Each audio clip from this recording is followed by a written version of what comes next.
The Nevada sun was beginning to set over Las Vegas, painting the sky in orange hues that reflected off the windows of the casinos and hotels on the Strip. Sofia Morales adjusted the black apron over her impeccable white uniform and checked her watch. 3 hours remained until the end of her shift at Il Palazzo, one of the city's most exclusive restaurants, located in the heart of the financial district, away from the artificial glitter of the casinos. At 28, Sofia had learned to navigate the restaurant's elegant corridors with the discretion of someone who knew exactly where she was. Il Palazzo wasn't just a place that served authentic Italian food. It was a meeting point for businessmen, politicians, and, it was whispered backstage, important figures from Las Vegas organized crime. "Table 12 needs more wine," murmured Carlos, the sommelier, passing by her with a bottle of Barolo in his hands. "And be careful, it's the Torino lawyer's table." Sofia nodded, taking the bottle of Chianti that had been requested. Dominic Torino. Even those not directly involved with the city's shadowy business knew that name. He controlled a network of smaller casinos, betting houses, and, according to rumors, much more. But to Sofia, he was just another client who occasionally dined at the restaurant, always accompanied by men in dark suits who spoke quietly and observed every movement around them. She approached table 12, where 3 men were discussing in low tones about contracts and investments. The lawyer, a middle-aged man with perfectly styled gray hair, looked up when she approached. "Ah, Sofia," he said with a smile that didn't reach his eyes. "As always, impeccable." "Thank you, Mr. Patterson," she replied, serving the wine with precise movements. "Anything else you might need?" "Actually, yes." Patterson reached into his jacket's inner pocket and withdrew a cream-colored envelope with golden edges. "This is for you." Sofia hesitated, looking at the envelope as if it were a snake about to strike. "For me, sir. Dominic Torino would like you to attend his daughter Isabella's wedding next Saturday." Patterson extended the envelope. "It's an honor to be invited, young lady. Few people outside the family receive such a privilege." With slightly trembling hands, Sofia took the envelope. The paper was heavy, expensive, and her name was written in elegant calligraphy on the front. "I don't understand. Why me?" Patterson exchanged glances with the other 2 men at the table. "Let's say Mr. Torino has his reasons. He's been watching you for some time, Sofia. Your work here, your discretion, haven't gone unnoticed." Sofia's heart raced. She had always strived to be invisible, to do her job without drawing attention. The idea that Dominic Torino was watching her left her deeply uncomfortable. "Of course, you're free to decline," Patterson continued, but there was something in his tone that suggested refusing wouldn't be a wise option. "But it would be a shame to waste an opportunity to expand your horizons." Sofia swallowed hard. "When is the wedding?"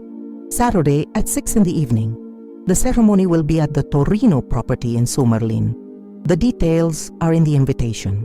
Patterson returned his attention to the wine. "I'm sure you'll make the right decision." Sofia nodded quickly and stepped away from the table, the envelope burning in her hands as if it were made of embers. She headed to the employee restroom, locked the door, and leaned against the sink, breathing deeply. With trembling fingers, she opened the envelope. The invitation was even more elegant than she had imagined.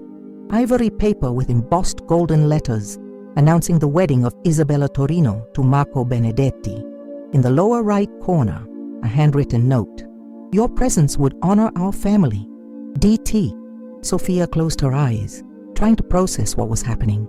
Why would Dominic Torino invite her to his daughter's wedding? She was just a waitress, someone who served wine and smiled politely. It didn't make sense. But as she looked at the invitation, an old memory began to form in her mind. A memory she had buried long ago, from a time when she was just a 10-year-old child, living with her grandmother in a small apartment on the east side of Las Vegas. Her grandmother, Elena Morales, had worked as a housekeeper for wealthy families in the city for decades. And one of those families, Sofia shook her head, pushing away the memory. This was impossible. Her grandmother had never mentioned the Torinos specifically, and even if she had worked for them, That wouldn't explain why Dominic would remember a child he had perhaps seen once or twice, almost 20 years ago. She put the invitation in her purse and returned to the dining room, trying to focus on work. But throughout the rest of the night, she felt the stares of other employees. News that she had received an invitation had spread quickly through the kitchen and dining room. "You're crazy if you go," whispered Maria, the other waitress, as they organized tables for the next day. "You know what happens to people who get involved with the Torinos, right?" Sophia pretended not to know what Maria was talking about. But the truth was that everyone in Las Vegas knew the stories. People who crossed Dominic Torino simply disappeared. Businesses that refused to pay protection mysteriously caught fire. Witnesses to crimes related to the family developed sudden amnesia or moved out of town overnight. "It's just a wedding," Sophia murmured, more to herself than to Maria. "Nothing is just anything when it comes to the Torinos," Maria replied, lowering her voice even more. "My cousin worked for them a few years ago, cleaning. She saw things she shouldn't have seen. Now she lives in Phoenix and won't come back to Las Vegas even to visit family." When Sophia finally got home to her small apartment in a modest complex near the airport, she was exhausted. The apartment was simple but cozy. One bedroom, a small living room, a kitchenette. The walls were decorated with photos of her family and some plants she cared for religiously. She made chamomile tea and sat on the sofa, the invitation on the coffee table in front of her. The expensive paper contrasted dramatically with the simplicity of her home. It was as if two completely different worlds had collided in her living room. Sophia picked up the phone and dialed her best friend Jessica's number, who worked as a nurse at the university hospital. "Jess, it's me. Can you talk?" "Of course, honey. What happened? You sound tense." Sophia told her about the invitation, about the meeting with Patterson, about the strange feeling that there was something more behind it all. Jessica listened in silence, making only small sounds of surprise. "Sophia," Jessica said finally, "you can't seriously be thinking about going. I know it sounds crazy, but..." "It doesn't sound crazy. It is crazy. These aren't people you play with, Soph. They don't invite waitresses to family weddings unless they have a very specific reason. But what reason could it be? That's exactly the question that should make you run in the opposite direction." Jessica sighed. "Look, I've known you for 5 years.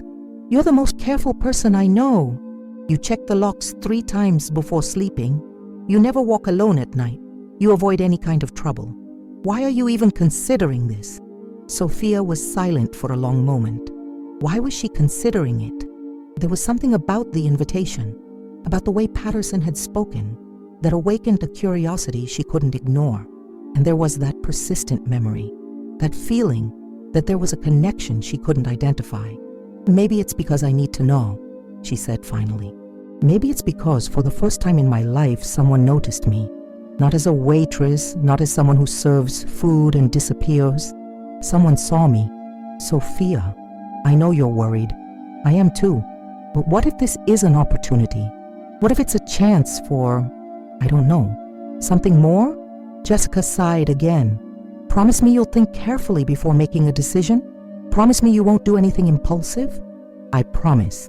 But even as she made the promise, Sophia knew her decision was already made. There was something about that invitation, about the way Dominic Torino had specifically chosen her, that awakened a curiosity she couldn't ignore. After hanging up the phone, she went to the bedroom and opened the bottom drawer of the dresser, where she kept some mementos of her grandmother. There were old photos, some simple jewelry, and a small wooden box she rarely opened. Inside the box were letters her grandmother had written but never sent, some in Spanish, others in English. Sophia had found the letters after Elena died 3 years ago, but had never had the courage to read them completely. They were too personal, too painful. But now, with the Torino invitation burning in her mind, she felt compelled to search. Maybe there was something in the letters, some clue about why Dominic Torino would remember her. She carefully leafed through the letters, most addressed to relatives in Mexico that Elena had left behind when she came to the United States. But at the bottom of the pile, there was a different letter. The envelope was yellowed with time, and the name on the addressee made her stop breathing. "To the Torino family," was written in her grandmother's careful handwriting. With trembling hands, Sophia opened the letter. It was dated 15 years ago, shortly after Sophia had moved to live with Elena. "Dear family," the letter began, "I write to thank you for the kindness you showed during the years I worked in your home. I know the circumstances of my departure were complicated, but I hope you understand that I had no choice. The girl needs stability, and I could no longer—" The letter stopped abruptly, as if Elena had changed her mind about sending it. Sophia read the letter 3 times, trying to understand what it meant. Had her grandmother worked for the Torinos? Why had she never mentioned this? And what complicated circumstances had led to her departure? She looked at the invitation on the coffee table, then at the letter in her hands. It couldn't be a coincidence. Dominic Torino remembered her because she had been in his house as a child. But why would that matter now? And why had her grandmother never talked about it? Sophia put the letter back in the box, but her mind was racing. There were secrets in her family, secrets her grandmother had taken to the grave, and now, somehow, those secrets were coming back to haunt her. She looked at the clock. It was almost midnight. In less than a week, she would have to decide whether to attend the wedding. Everyone around her was telling her to stay away, not to get involved with the Torinos. But her grandmother's letter had changed everything. There was a story there, a connection she needed to understand, and the only way to discover the truth would be by facing Dominic Torino personally. Sophia took the invitation and put it on the refrigerator, held by a cactus-shaped magnet, a gift Jessica had brought from a trip to Arizona. Tomorrow she would start asking questions. Tomorrow she would start looking for answers. But as she prepared for sleep, part of her wondered if some truths weren't better left buried. What if her grandmother had kept those secrets for a good reason? What if discovering the truth about her connection to the Torinos was more dangerous than she could imagine? The desert wind blew against her apartment windows, making a low, melancholy sound that accompanied her to sleep. And in her dreams, she was again a 10-year-old child, walking through the corridors of a large, elegant house, following her grandmother as she cleaned and organized, always in silence, always careful not to disturb the homeowners. But in the dreams, unlike her fragmented memories, she could see the faces of the people in the house. And one of them, a young man with dark, intense eyes, watched her from afar, as if trying to memorize every detail of her face. When Sophia woke the next morning, she knew there was no turning back. She would go to the wedding. She would discover the truth about her family and her connection to the Torinos, even if it cost everything. Monday morning arrived with the typical Las Vegas heat in September, and Sophia woke with a determination she hadn't felt in years. She had made her decision during the night. She would go to the wedding, but first she needed to understand exactly what she was getting into. After a quick shower and strong coffee, she picked up the phone and called Il Palazzo, informing them she was sick and couldn't work. It was the first time in 3 years she had missed work, and the lie weighed on her conscience, but she needed time to investigate. Her first stop would be the Las Vegas Public Library. If there was a connection between her family and the Torinos, maybe there were public records, newspaper articles, or something that could clarify the mystery. The Central Library was downtown, a modern building that contrasted with the bright casinos around it. Sophia found an isolated table in the research section and began searching the digital archives of local newspapers. Torino produced hundreds of results over the years. The family had arrived in Las Vegas in the 1960s when Salvatore Torino, Dominic's father, had invested in some of the city's first casinos. Officially, they were businessmen in the entertainment sector. Unofficially, the articles suggested connections to less legal activities. Sophia found a photo of Dominic from 15 years ago at a charity party. He was younger, obviously, but there was something familiar in his dark eyes and the way he smiled at the camera, a smile that revealed nothing. She continued searching, focusing on the years when her grandmother could have worked for the family. That's when she found something interesting, a small article about a car accident involving a Torino family employee. Elena Morales, 52, housekeeper for the Torino family, was hospitalized after a car accident on Highway 95. Morales was returning from the family property when she lost control of the vehicle. She was treated at a university medical center and released 3 days later. The Torino family declined to comment on the incident. The article was from 16 years ago, exactly when Sofia had moved to live with her grandmother. She vaguely remembered Elena coming home with a cast on her arm and some scratches on her face, but her grandmother had said she had fallen down the stairs. Why had she lied about the accident? Sofia printed the article and continued searching, but found nothing more about Elena Morales in the public records. It was as if her grandmother had simply disappeared from the Torinos' life after the accident. Frustrated, she decided to try a different approach. Maybe someone who had worked with her grandmother was still around. Someone who could fill in the gaps in her memory.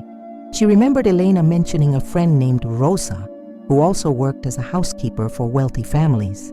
Rosa Gutierrez. Sofia searched for the name in the online phone directory and found an address on the east side of town. Rosa's apartment was in a modest housing complex, similar to Sofia's. When she knocked on the door, a small, robust woman of about 60 answered, with gray hair pulled back in a bun and suspicious eyes. "Rosa Gutierrez?" Sofia asked in Spanish, the language her grandmother had insisted she learn. "Sí, soy yo. ¿Quién eres tú?" "I'm Sofia Morales, Elena Morales' granddaughter. She talked about you many times." Rosa's face immediately softened, and she opened the door completely. "Dios mío, Sofia, come in, come in. You've grown so much. Elena always talked about you with such pride." Rosa's apartment was cozy, full of family photos and the smell of freshly brewed coffee. She insisted that Sofia sit on the sofa while she prepared Cuban coffee. "Your grandmother was a very special woman," Rosa said, returning with 2 small cups. "Hardworking, honest, but also, how to say, very reserved about certain things." "Rosa, I need to ask about her work with the Torino family." Rosa almost dropped her cup. Her eyes widened and she quickly looked at the door, as if expecting someone might be listening. "¿Por qué preguntas sobre eso?" she whispered. Sofia told her about the invitation, about the letter she had found, about her feeling that there was something important she didn't know. Rosa listened in silence, her face becoming increasingly worried. "Elena never told you?" Rosa finally asked. "Told me what?" Rosa sighed deeply and stood up, walking to the window. "Your grandmother worked for the Torinos for almost 10 years. She took care of the house, cooked, sometimes watched the children when they traveled. It was a good job. They paid well, treated employees with respect. So why did she stop? Because she saw something she shouldn't have seen." Rosa returned to the sofa, her voice even lower. "Elena never told me exactly what it was, but I know it had to do with family business. Something that happened at the house one night." Sofia felt a chill in her stomach. "What kind of thing?" "I don't know, mija. But after that night, Elena was different. Scared. She said she needed to leave, that it wasn't safe for her to continue working there. And then the accident happened." "Do you think the accident wasn't really an accident?" Rosa was silent for a long moment. "Elena was a very careful driver. She had been driving for 20 years without ever having a scratch. And suddenly, she loses control of the car on the road she knew like the back of her hand." Sofia felt as if the ground was moving under her feet. "Are you saying someone tried to hurt her?" "I'm saying your grandmother believed that. After the accident, she came to see me. She was very scared, Sofia. She said they had sent a message, that she needed to stay quiet about what she had seen." "And did she?" "Yes. Elena never spoke about the Torinos again. She took you, moved to a smaller apartment, and started working for other families. Normal families, without complications." Sofia slowly processed the information. Her grandmother had witnessed something criminal at the Torino's house, and when she tried to leave, they intimidated her with an accident. But why, after all these years, was Dominic Torino interested in her? "Rosa, do you remember me going with my grandmother to the Torino's house when I was a child?" "Of course I remember. Elena sometimes took you when she had no one to leave you with. You were such a quiet girl, always with a book in your hand. Elena said you were very intelligent. Do you think anyone in the family remembers me?"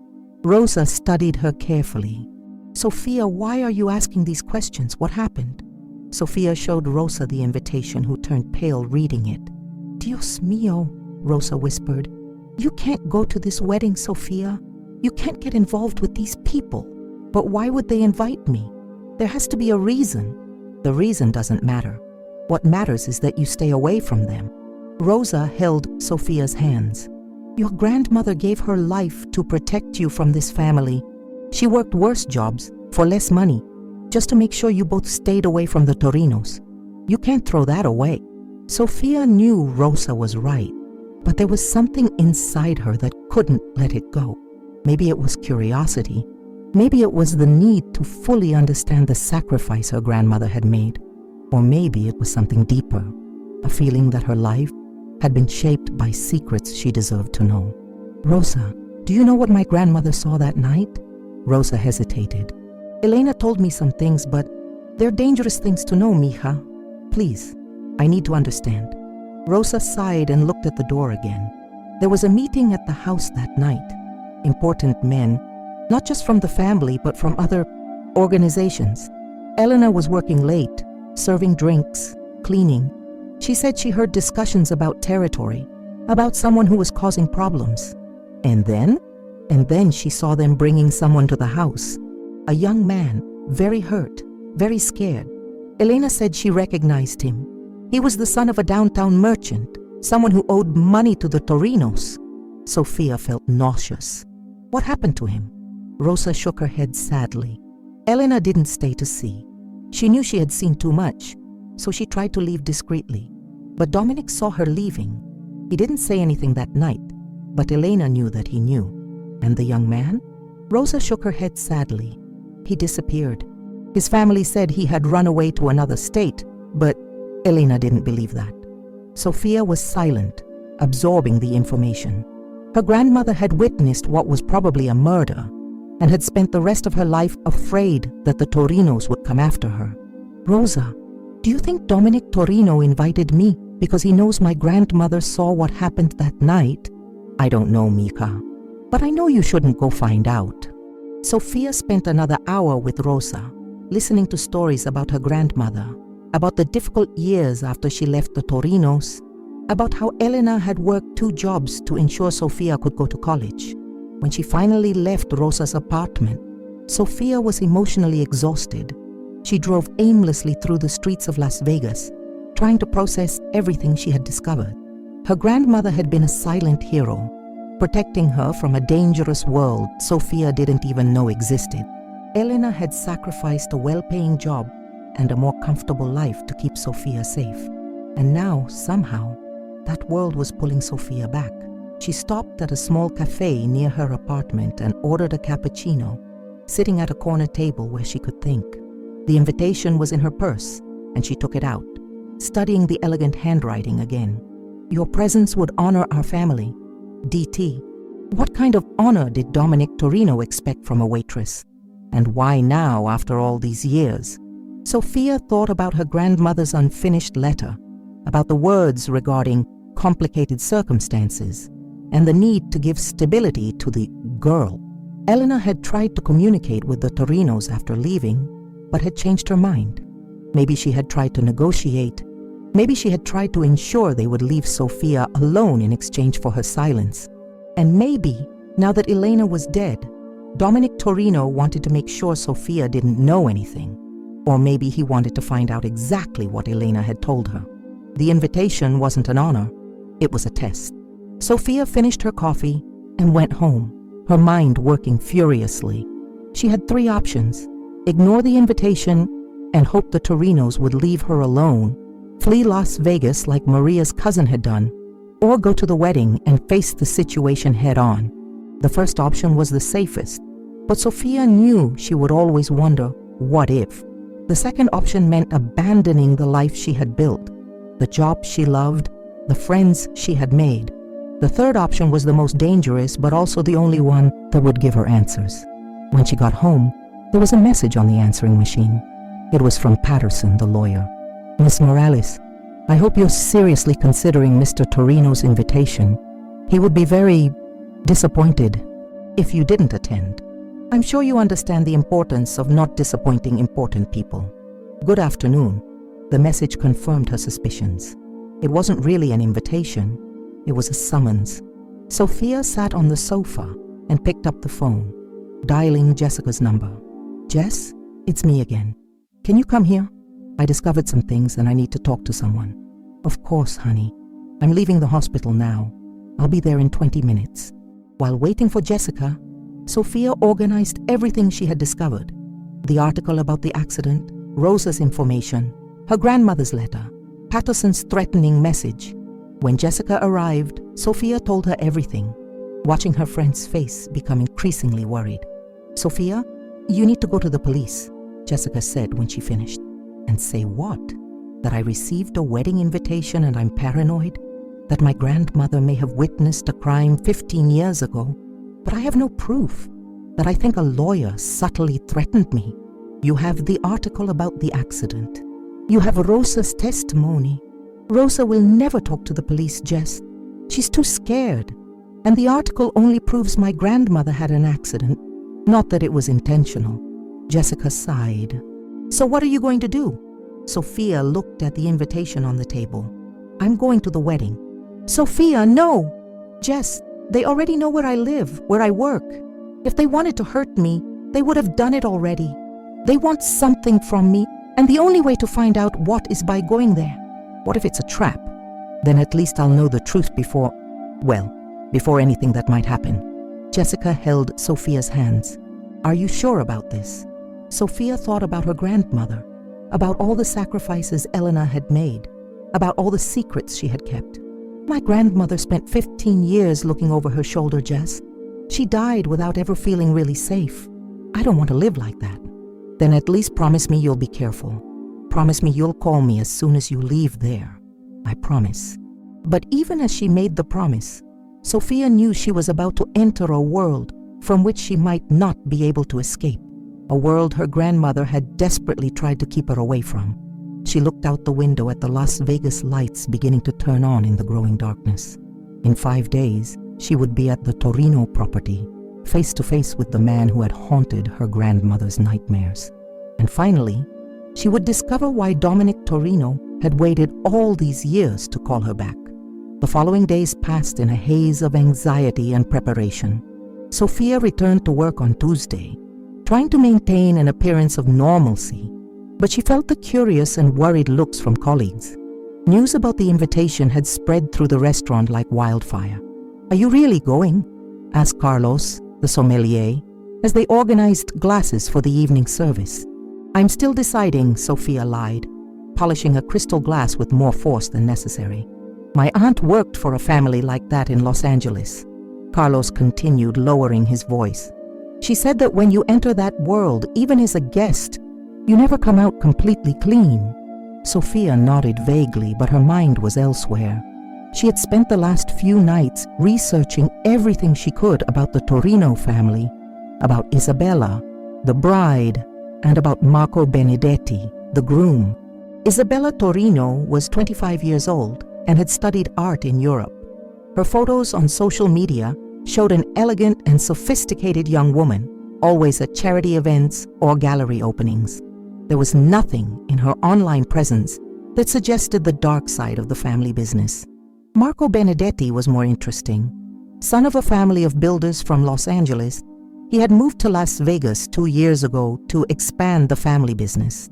Sophia suspected there was more to this story. Marriages between families like these were rarely just for love. On Wednesday, Sophia received an unexpected call at work. Miss Morales, this is Francesca, Mrs. Torino's personal assistant. The lady would like to know if you need help with preparations for the wedding. Sophia almost dropped the tray she was carrying. What kind of preparations? Well, dress, hair, makeup. Mrs. Torino wants to make sure all guests feel comfortable and appropriately dressed for the occasion. The offer was simultaneously generous and threatening. Sophia understood the implicit message. They wanted to control her, from her appearance to her presence at the event. That's very kind, Sophia replied carefully. But I can manage. I'm sure you can. But Mrs. Torino insists. She's reserved an appointment for you at Bella Vita Boutique tomorrow at 2 in the afternoon. Everything is already paid for. Sophia knew she had no choice. Thank you. I'll be there. Excellent. And Miss Morales? Mrs. Torino is very excited to meet you. She's heard very good things about you.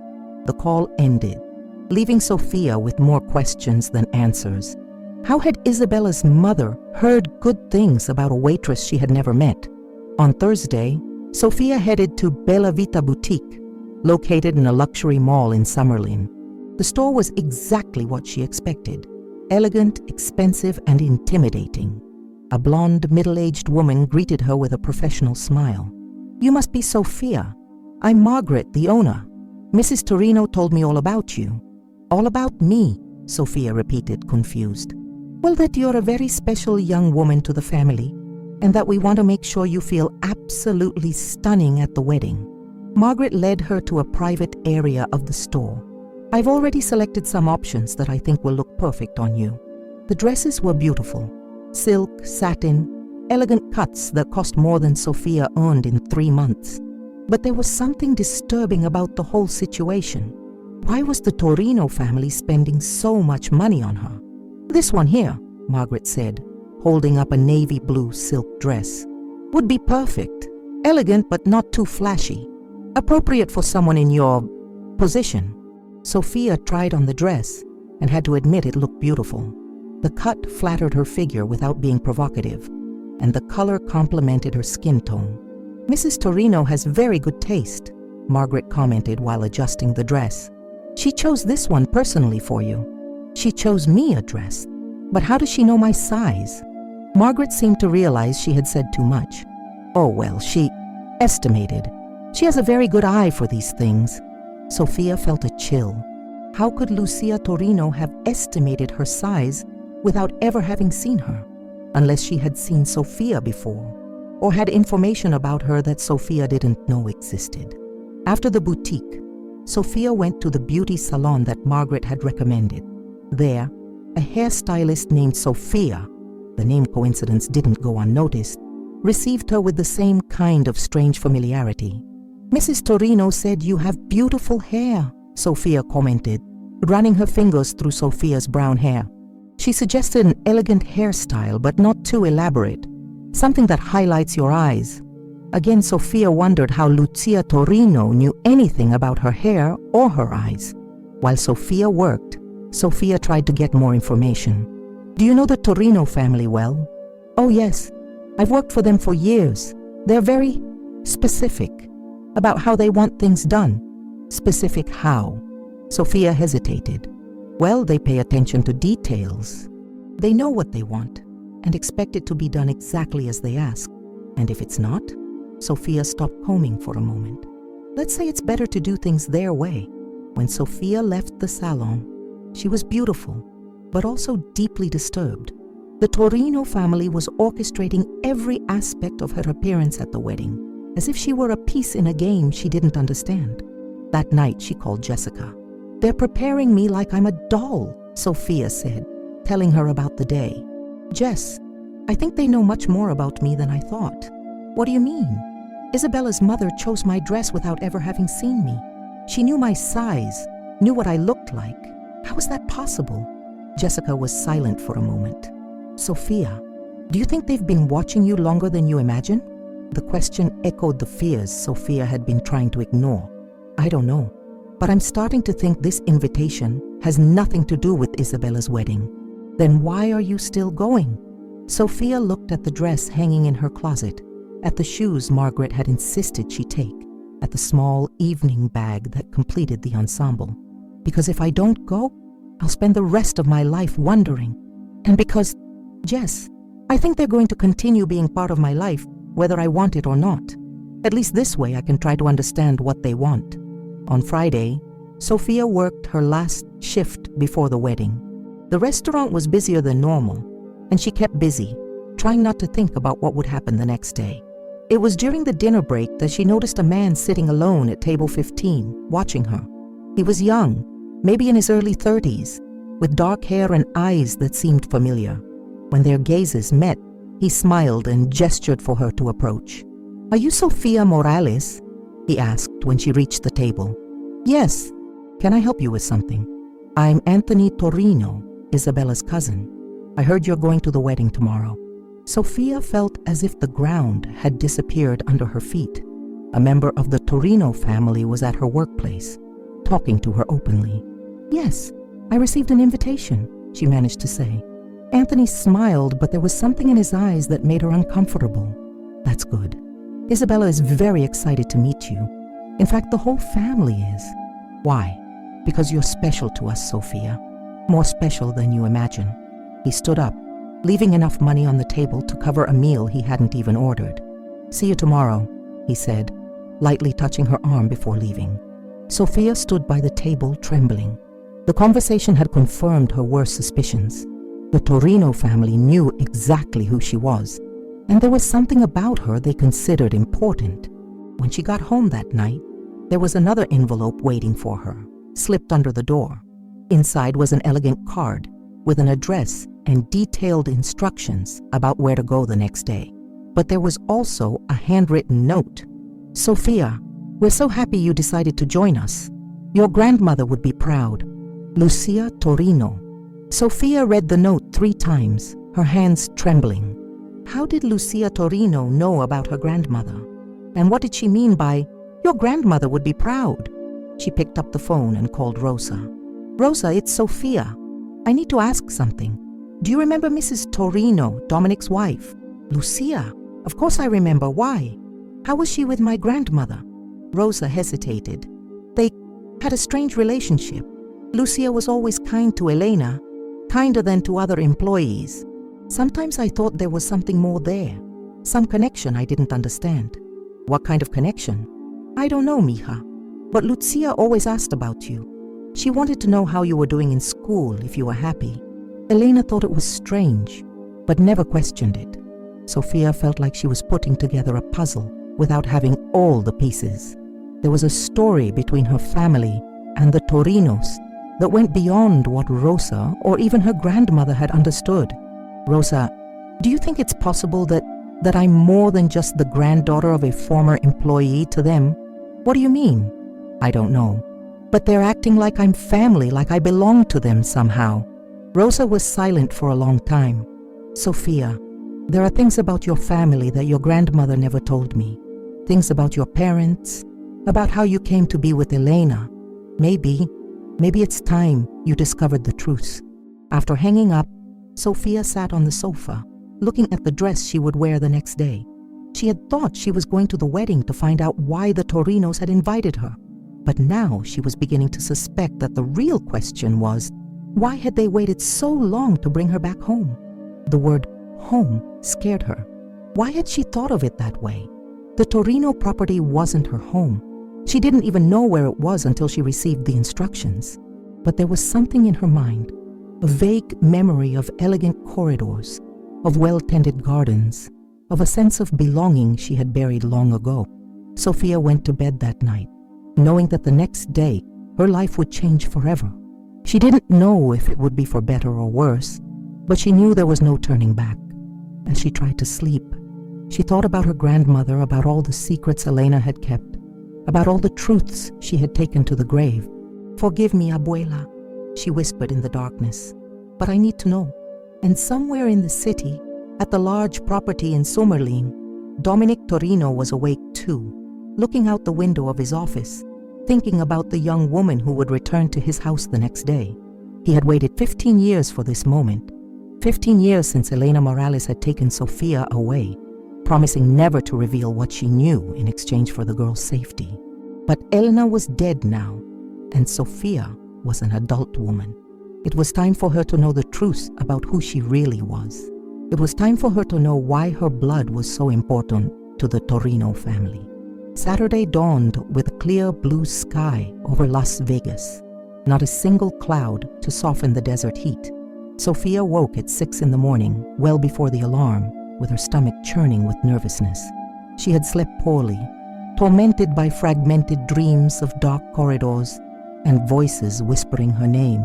She spent the morning trying to keep busy, cleaned the apartment, organized drawers that were already organized, tried to read a book without being able to concentrate. At 2 in the afternoon, she began getting ready, taking a long, hot shower, hoping to relax her tense muscles. The navy blue dress looked even more beautiful than she remembered. The silk fabric flowed perfectly over her body, and the medium-heeled shoes were surprisingly comfortable. When she finished applying makeup and styling her hair, according to Sophia's instructions, Sophia barely recognized herself in the mirror. She looked elegant, sophisticated, as if she belonged to the world she was about to enter. At 5 in the afternoon, the driver arrived, a middle-aged man in a dark suit, driving a black Mercedes with tinted windows. He was polite, but silent, only confirming her name before opening the rear door for her. As the car glided through the streets of Las Vegas towards Summerlin, Sophia watched the landscape gradually change.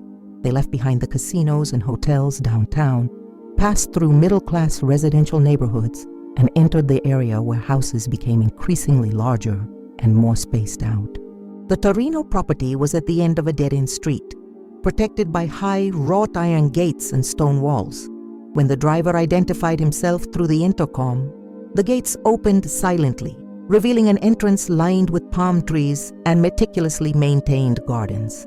The house was impressive, a 3-story Mediterranean-style mansion with elegant arched balconies and a circular fountain in front. Expensive cars were parked along the circular driveway, Bentleys, Maseratis, some Rolls-Royces. Sophia felt completely out of place. But when she got out of the car, something strange happened. Despite her anxiety, there was a sense of familiarity. The smell of the gardens, the way the afternoon light fell on the house's facade, the sound of water from the fountain. Everything seemed to awaken memories she didn't know she possessed. Miss Morales, an elegant woman of about 50, approached. She had perfectly styled blonde hair and wore a light pink cocktail dress. I'm Lucia Torino. It's a pleasure to finally meet you. Officially. The word officially didn't go unnoticed by Sophia. Mrs. Torino, thank you for inviting me. Your house is beautiful. Lucia smiled, but there was something in her eyes, an emotion Sophia couldn't identify. Come, let me introduce you to some people before the ceremony. They entered the house, and Sophia was immediately impressed by the elegance of the interior. Italian marble, crystal chandeliers, artwork that seemed to belong in a museum. But again, there was that strange sense of familiarity. The main hall was full of guests, men in expensive suits, women in designer dresses, all conversing in low tones while waiters circulated with champagne and canapes. Sophia recognized some faces from photos she had seen in newspapers. Local politicians, prominent businessmen, people who moved Las Vegas behind the scenes. Sophia! A young woman approached with a radiant smile. It was Isabella, the bride, stunning in a wedding dress that probably cost more than Sophia earned in a year. I'm so happy you came. Congratulations on your wedding, Sophia said, genuinely touched by the warm reception. You look beautiful. Thank you. You know, I've always wanted to meet you. My father has talked about you for years. Sophia felt a chill down her spine. He talks about me? Oh, yes. He always said you were special, that one day you would come back home. Isabella seemed to realize she had said something she shouldn't have. Well, I mean, that you would come visit us. Before Sophia could ask more questions, a hand touched her shoulder. She turned and found herself face to face with Dominic Torino. He was exactly as she remembered from the photos, but seeing him in person was different. There was a presence about him, a silent authority that made people around automatically step back and lower their voices. His dark eyes studied her intensely, as if searching for something specific. Sophia, he said, his voice deep and carefully controlled. You've grown into a beautiful woman. Elena would be proud. Mr. Torino, Sophia managed to say, her voice steadier than expected. Thank you for the invitation. The pleasure is mine. I've wanted to have this conversation with you for a long time. He looked around the crowded hall, but perhaps after the ceremony would be more appropriate. For now, enjoy the party. The ceremony was held in the back garden, in a setting that seemed straight out of a fairy tale. Arches of white flowers, golden chairs, an altar decorated with roses and lilies. Sophia sat in the back rows, watching as Isabella and Marco exchanged vows in Italian and English. During the ceremony, she noticed that several guests were discreetly watching her. It wasn't paranoia. There was definitely something about her presence that was causing interest and, in some cases, concern. After the ceremony, guests moved to an elegant pavilion where the reception would be held. Sophia accepted a glass of champagne from a waiter and tried to blend in, but felt like a fish out of water. "You look lost," said a voice behind her. Sophia turned and saw Anthony Torino, the cousin who had appeared at the restaurant. "A little," she admitted. "I'm not used to all this." "You should be," Anthony said, studying her face. "You have the blood for it." "What do you mean?" Anthony smiled but didn't answer directly. "My uncle wants to talk to you. He's waiting in his office." Sophia felt her heart race. Now. Anthony led her back into the house, up an elegant staircase to the second floor. Dominic's office was at the end of a long corridor, behind double dark wood doors. When Anthony knocked and opened the doors, Sophia saw Dominic sitting behind an imposing desk with Lucia beside him. There was also another man she didn't recognize, older, with completely white hair and penetrating eyes. "Sophia, please come in," Dominic said, gesturing to a chair in front of the desk. "This is Dr. Benedetto, our family lawyer for many years." Sophia sat down, her hands trembling slightly. "You wanted to talk to me?" "Yes," Dominic said, leaning forward. "It's time you knew the truth about who you really are." "I know who I am. I'm Sofia Morales, Elena Morales' granddaughter." "Yes," Lucia said softly, "but that's not the whole truth." Dr. Benedetto opened a folder and pulled out some documents. "Sophia, do you remember your parents?" "No. They died when I was very young. My grandmother raised me." "Your parents didn't die," Dominic said, his voice gentle but firm. "At least not the way you think." Sophia felt as if the world was spinning. "What are you saying?" Lucia stood up and walked to a bookshelf, taking out a framed photo. She handed it to Sophia, who looked at the image and felt as if she had been punched in the stomach. The photo showed a young woman with dark hair and eyes that were exactly like Sophia's. She was holding a baby and smiling at the camera. Beside her, with his arm around her shoulders, was a young man Sophia immediately recognized. It was Dominic Torino, but 25 years younger. "This is your mother, Carla," Lucia said softly. "And this is your father." Sophia looked from the photo to Dominic, then back to the photo. "This is impossible. Carla was my eldest daughter," Dominic continued. "She fell in love with a young man named Miguel Morales, your grandmother Elena's brother. They married against my wishes because Miguel wasn't suitable for our family." "Suitable how?" "He wasn't involved in the family business. He was an honest, hard-working man who wanted a simple life. Carla chose love over family loyalty." Sophia tried to process the information. "So you're saying that I'm your granddaughter?" "Yes," Dominic said simply. "But my grandmother said my parents died in a car accident." Dr. Benedetto leaned forward. "There was an accident, but it wasn't accidental. Miguel had discovered some things about the family business that he shouldn't have known. He threatened to go to the police."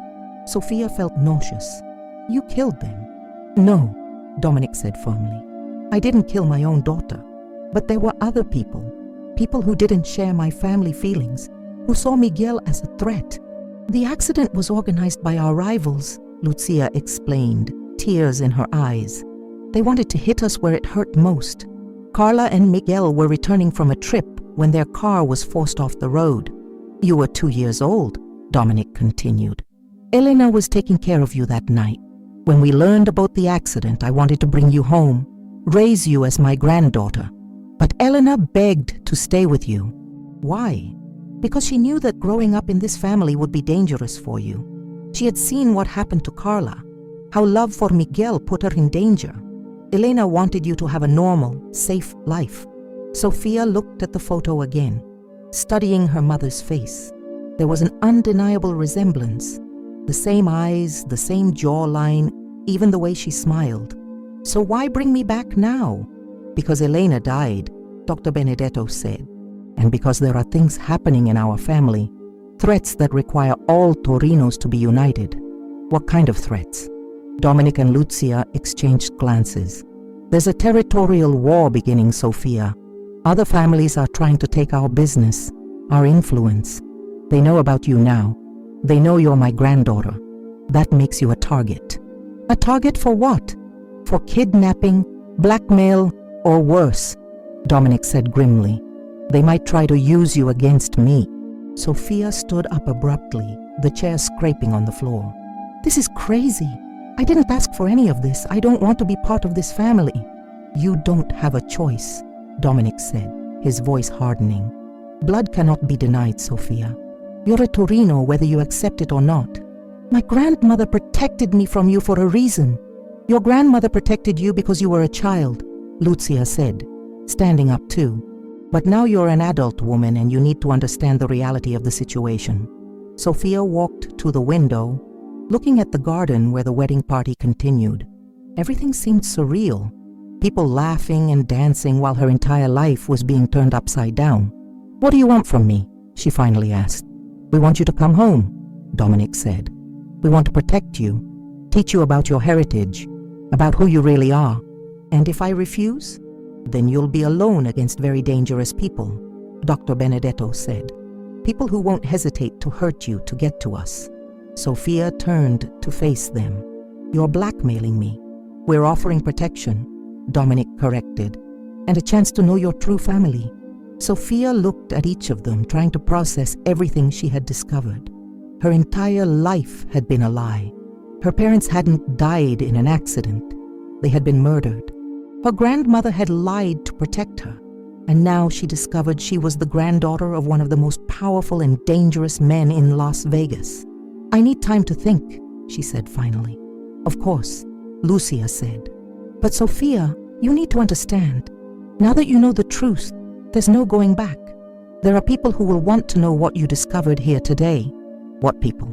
Family rivals, federal agents investigating our business, journalists who would love a story about a lost Torino granddaughter. Dominic stood up and walked to her. Your life changed today, Sophia. The only question is whether you'll face this change with our protection or alone. Sophia looked at the photo of her parents again. Her mother looked so young, so happy. She had chosen love and paid with her life. Can I keep the photo? She asked. Of course, Lucia said, gently touching her arm. There are many other things of Carla's we'd like to show you. Her room is still intact, exactly as she left it. The idea that there was a room of her mother's, preserved all these years, touched something deep in Sophia. She had grown up knowing nothing about Carla, having no connection to her beyond vague memories she wasn't even sure were real. Can I see the room? Lucia smiled, the first genuinely warm expression Sophia had seen from her. Of course, dear. Come. They left the office, Dominic and Dr. Benedetto staying behind to discuss legal matters. Lucia led Sophia down the corridor to a door at the end, which she opened with an old key. The room was like a time capsule. Light wood furniture, floral curtains, a canopy bed covered with a light pink comforter. There were photos on the walls, Carla at various ages from childhood to young adulthood. A dressing table still had perfumes and jewelry scattered about, as if Carla had just stepped out for a few minutes. I couldn't bring myself to touch anything, Lucia said softly. I always hoped that one day you would come home and could get to know your mother through her things. Sophia walked through the room, carefully touching the objects. There were books on the shelf, novels, art books, some in Italian, a guitar leaning in the corner, photos of Carla with friends, with family, and several with the young man Sophia now knew was her father. Was she happy? Sophia asked. Very much so. Carla was full of life, passionate about everything she did. She loved music, art, travel. And when she met Miguel, Lucia smiled sadly. I had never seen her as radiant as when she was with him. Sophia picked up a photo from the nightstand. Her parents on a beach, embracing and laughing. They looked so young, so full of hope. Why didn't Dominic approve of the marriage? Lucia sighed. Because he wanted Carla to marry within the family, someone who understood our world. He thought Miguel was too innocent, to survive in our life. Was he right? Maybe. But Carla loved Miguel, and he loved her. Sometimes love is worth any risk. Sofia spent another hour in the room, absorbing every detail, trying to form an image of who her mother had been. When they finally went downstairs, the party was ending. Guests saying goodbye and leaving. Dominic found her in the main hall. "Sofia, the driver is waiting to take you home. But before you go, I want you to know, the offer is always open. This is your home, and you'll always be welcome here. And if I choose to continue my life as it was, then we'll respect your decision, but we'll also take measures to protect you, whether you want it or not. Your family, Sofia, that will never change." Sofia nodded, still processing everything. "Thank you for telling me the truth. It was the least we could do." During the ride back home, Sofia remained silent, looking out the window at the Las Vegas lights. Her life had completely changed in one night. She had discovered she was the daughter of a forbidden love, granddaughter of a mob boss, heir to a legacy she didn't know if she wanted. When she arrived at her apartment, everything seemed different. Smaller, simpler, almost strange after the elegance of the Torino mansion. She sat on the sofa, still wearing the navy blue dress, and looked at the photo of her parents she held in her hands. For the first time in her life, she knew who her parents were, but now she had to decide who she wanted to be. The phone rang, interrupting her thoughts. It was Jessica. "Sofia, how did it go? Are you okay?" Sofia looked around her apartment, then at the photo. "Jess, can you come here? I have a lot to tell you." "Of course, honey. I'm on my way." While waiting for Jessica, Sofia wondered if her grandmother had made the right choice in keeping her away from the Torinos. Elena had sacrificed so much to give Sofia a normal, safe life. But now that Sofia knew the truth, she could choose her own path. The question was, which path would she choose? 3 weeks had passed since the wedding, and Sofia felt like she was living in two worlds simultaneously. During the day, she continued her normal routine, working at Il Palazzo, chatting with colleagues, serving customers as she always had. But at night, alone in her apartment, she studied the photo of her parents and wondered who she really was. Jessica had been shocked by the revelations, but also worried. "Sofia, you need to be very careful," she had said that first night. "These people might be telling the truth about being your family, but that doesn't mean you can trust them." Sofia knew Jessica was right, but something more complicated was happening. Since the wedding, she had noticed subtle changes in her life. There was always a discreet car parked near her building. At work, some customers watched her differently, as if they knew something she didn't. And there were silent phone calls, where someone stayed on the line for a few seconds before hanging up. On Wednesday of the third week, Sofia was organizing tables for lunch when Carlos approached, looking nervous. "Sofia, there's a guy outside wanting to talk to you," he said in a low voice. "He doesn't look like a normal customer." Sofia looked out the window and saw a middle-aged man in a gray suit standing outside the restaurant. He didn't look threatening, but there was something in his posture that suggested official authority. Did he say what he wanted? Just that he needed to speak with Sofia Morales about an important matter. Sofia sighed. She had been expecting this. She knew that sooner or later the consequences of discovering her true identity would begin to manifest. She left the restaurant and approached the man. "You wanted to speak with me? Miss Morales? I'm Agent David Chen, FBI." He showed his identification. "I'd like to talk to you about your recent meeting with the Torino family." Sofia felt her stomach sink. "I don't know what you're talking about." "Miss Morales, we know you attended Isabella Torino's wedding 3 weeks ago. We also know you had a private meeting with Dominic Torino." Chen put away his identification. "We're not here to cause trouble for you, but we need to understand the nature of your relationship with the family. I work at a restaurant. They're occasional customers.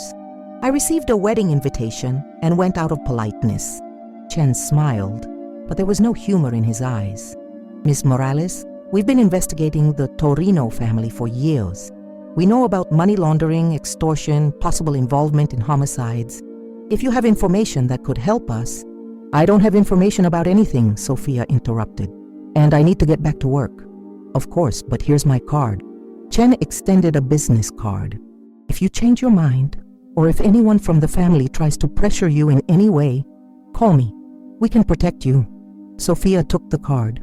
More to get rid of him than for any other reason. Thank you, but that won't be necessary. When she returned to the restaurant, her hands were shaking. The conversation with Chen had confirmed her worst fears. She was now on the federal authorities' radar. Her simple, anonymous life was over. That night, when she got home, there was a message on the answering machine. It was Anthony Torino. Sophia, we need to talk. There are some things happening that you need to know. I'll be at Cafe Luna at 8 tonight. Come alone. Sophia looked at the clock. It was 7:15. She had 45 minutes to decide whether to go to the meeting. Part of her wanted to ignore the message, pretend nothing had changed. But Agent Chen's visit had made it clear that she could no longer pretend she wasn't involved. Cafe Luna was in a quiet neighborhood, away from both the tourist center and expensive residential areas. It was the kind of place where people could talk without being noticed. Sophia arrived exactly at 8 and found Anthony sitting at a table in the back with his back to the wall. "Thank you for coming," he said when she sat down. "I ordered coffee for you. Double espresso and no sugar. I remembered how you used to take it when you worked for us." Sophia was surprised. "You remember that?" "I remember many things about you, Sophia. You were a very observant child, always quiet, always paying attention to everything." "Anthony, why did you call me here?" He leaned forward, lowering his voice. "Because you're in danger and you need to know it." "What kind of danger?" "The FBI came to talk to you today, didn't they?" Sophia tried to hide her surprise, but Anthony smiled. "We have people in many places, Sophia. We know about Agent Chen's visit." "So what?" "So they are not the only ones interested in you. There are other families, our rivals, who have discovered your existence. They know you're Dominic's granddaughter, and they're planning to use you against us." Sophia felt a chill down her spine. "How?" "Kidnapping is the most likely option. They would take you, hold you captive, and use you to force my uncle to make territorial concessions." "But I'm not really part of the family. I grew up away from you. I don't know anything about the business. That doesn't matter to them. Blood is blood, Sophia. And you have Torino blood." Sophia took a sip of coffee, trying to process the information. "What do you want me to do?" "We want you to accept our protection. Come live at the family property, at least temporarily, until we can resolve the situation with our rivals." "And if I refuse?" Anthony studied her carefully.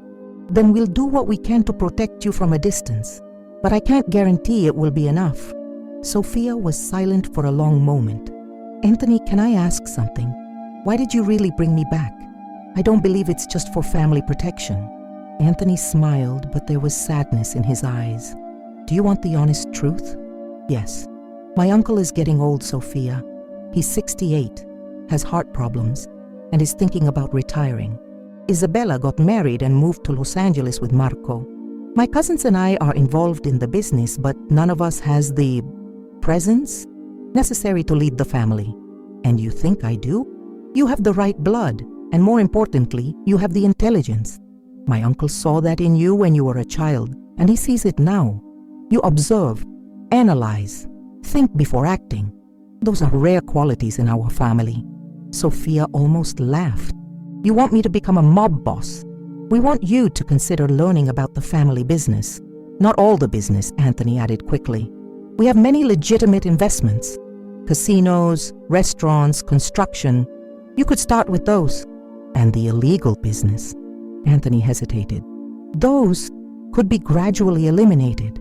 With the right leadership, the family could become completely legitimate." Sophia looked at Anthony, trying to determine if he was being honest. "Do you really believe that?" "I believe you could be the person to make that happen. You weren't raised in this world, Sophia. You have a different perspective, different values. Maybe that's exactly what the family needs." They talked for another hour, Anthony explaining more about the family business, about the threats they faced, about the opportunities that existed for someone with vision to modernize and legitimize operations. When Sophia finally returned home, her mind was racing. Anthony's offer was tempting in a way she didn't expect. Not the part about becoming a mob boss. That still scared her. But the idea of having a real family, of belonging somewhere, of having resources to make a real difference in the world. She thought about her current life, working at a restaurant, living alone in a small apartment, with no real prospects for growth or change. It wasn't a bad life, but it also wasn't a life that inspired her. On Thursday, Sophia called in sick to work. Instead, she drove to the cemetery where her grandmother was buried. She hadn't visited the grave since the funeral 3 years ago, but felt she needed to talk to Elena about everything she had discovered. The grave was simple, a gray granite headstone with Elena's name and birth and death dates. Sophia placed fresh flowers in the vase and sat on the grass beside it. "Abuela," she said quietly, "I discovered the truth about my parents, about the Torinos. I understand why you kept me away from them, but now I don't know what to do." The wind blew gently through the cemetery trees, and Sophia imagined she could hear her grandmother's voice. "Follow your heart, mija, but use your head too." Sophia stayed at the cemetery for 2 hours, thinking about all the lessons Elena had taught her. Hard work, honesty, compassion for others. Values that seemed incompatible with the Torino world. But maybe, as Anthony had suggested, those values were exactly what the family needed. On Friday, Sophia made her decision. She called Anthony and arranged a meeting with Dominic for the weekend. On Saturday afternoon, she drove to the Torino property, this time in her own car.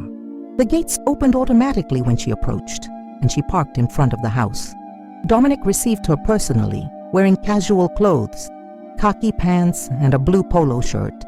He seemed more relaxed, more grandfather than mob boss. "Sophia, good that you came. Shall we talk in the garden?"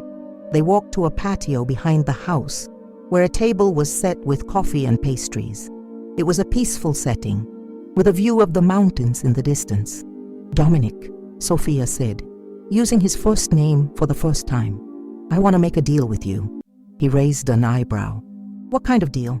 "I'll agree to be part of the family, learn about the business, maybe even consider a leadership role in the future, but with conditions." "I'm listening." Sophia took a deep breath. "First, I want complete transparency about all family activities, legal and illegal. I can't make informed decisions if I don't know the complete truth." Dominic nodded. "Agreed." "Second, I want a clear timeline for eliminating all illegal activities. Not overnight. I understand that takes time, but I want a concrete plan. That might be complicated.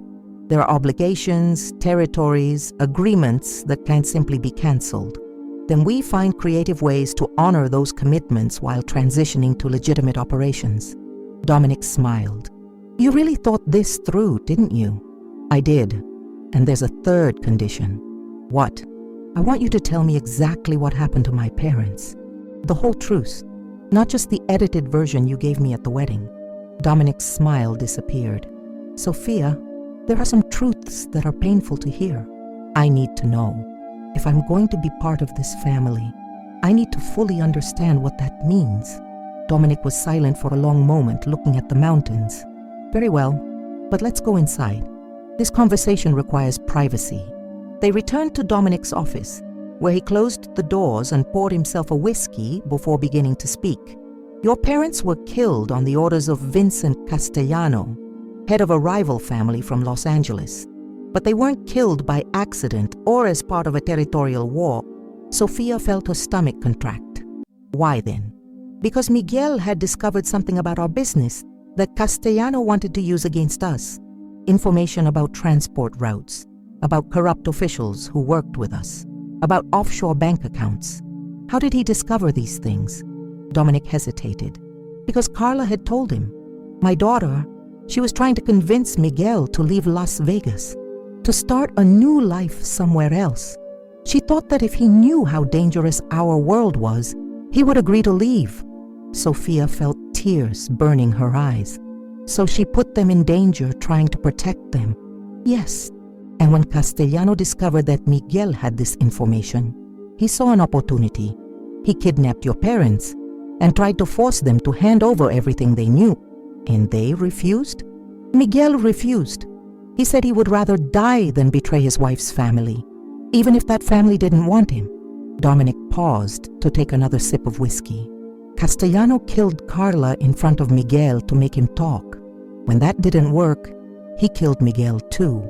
Sofia closed her eyes, trying not to imagine the terror her parents must have felt. And you? What did you do? I declared war on Castellano. It took 2 years, but eventually we managed to eliminate him and most of his organization. Did that bring my parents back? No, but it ensured they were avenged. Sofia opened her eyes and looked directly at Dominic. And now you want me to take control of an organization that was built on revenge and violence. I want you to transform this organization into something your parents would be proud of, something that honors their memory in a positive way. Sofia stood up and walked to the window, looking at the garden where Isabella had married just a month ago. Everything seemed so normal, so civilized. It was hard to believe that so much violence and pain were hidden behind the elegant facade. If I accept, she said finally, I want a memorial for my parents. Something public, something that honors who they really were, of course. And I want you to tell me about all the crimes the family has committed in the last 10 years, all of them, so I can fully understand what I'm inheriting. Dominic sighed. That will take time, Sofia, and some of those stories will be difficult to hear. I have time, and I'm stronger than you think. They spent the rest of the afternoon discussing practical details. Sofia would move to the family property the following week, at least temporarily. She would start learning about the legitimate businesses first, then gradually be introduced to the darker aspects of operations. When Sofia finally left the property that night, she knew she had crossed a line from which there was no return. She had chosen to accept her inheritance as a Torino, with all the dangers and responsibilities that implied. But she had also chosen to try to transform that inheritance into something positive. Maybe it was naivety, maybe it was arrogance, but she believed she could make a difference. On Monday, Sofia gave her resignation at Il Palazzo. Her colleagues were shocked. She had worked there for 3 years and had never mentioned other plans. I received an offer I can't refuse, she told Carlos, which was technically true. You'll be missed, Maria said, hugging her. Are you sure you're doing the right thing? Sofia looked around the restaurant where she had spent so many hours, where she had felt safe and anonymous. No, she said honestly, but sometimes you have to make choices without being sure. On Tuesday, she began packing her things. There wasn't much. Clothes, some books, photos, her grandmother's mementos. Her entire life fit in a few boxes. Jessica came to help her, still worried about Sofia's decision. Promise me you'll call if you need anything, Jessica asked. Promise me you won't let them change who you are. I promise, Sofia said, hugging her best friend. And Jess, if something happens to me, if I disappear or something, you'll go to the police, right? Tell them everything you know about the Torinos. Sofia, you're scaring me. Just promise. I promise. On Wednesday, Sofia moved to the Torino property. Lucia had prepared a room for her. Not her mother's room, which would remain untouched, but an adjacent room that had been decorated especially for her. It was beautiful. Antique furniture, luxurious fabrics, a stunning view of the mountains. But when Sofia lay down in bed that first night, she felt like a stranger in a strange place. She thought about her grandmother, about all the sacrifices Elena had made to keep her away from this world. She thought about her parents, who had died because they loved each other too much to let the family's secrets separate them. And she thought about the future, about the choices she would have to make, about the lives that might depend on her decisions, about the possibility that she could really transform something dark into something bright. Outside, the lights of Las Vegas shone in the distance, a city built on dreams and illusions, where fortunes were made and lost in a night, where people constantly reinvented themselves. Sofia had spent her entire life trying to be invisible, trying not to draw attention. Now she was about to become one of the most visible and powerful people in the city. It was terrifying, it was exciting, and it was irreversible. She picked up the photo of her parents from the nightstand and held it against her chest. I hope you understand, she whispered in the darkness. I hope I'm doing the right thing. And somewhere in the house, Dominic Torino was awake too, looking out the window of his office, thinking about the young woman who had finally come home. He had waited 15 years for this moment. 15 years since Elena Morales had taken Sofia away, promising never to reveal the family's secrets in exchange for the girl's safety. Now Sofia was back, and she was everything he had hoped for. Intelligent, strong, determined. She had Torino blood, but she also had something the family had lost long ago, a moral compass. Maybe she could really transform the family. Maybe she could honor Carla and Miguel's memory in a way that revenge never could. Or maybe the world they lived in was too dark to allow such transformation. Only time would tell. But one thing was certain. Sofia Morales' life was over. Sofia Torino's life was just beginning. And Las Vegas, a city that knew well the power of reinvention, was about to witness one of the most extraordinary transformations in its history. The waitress who had been warned to stay away had chosen instead to stay and fight for change from within. Now it remained to be seen if she would be strong enough to survive the consequences of her choice.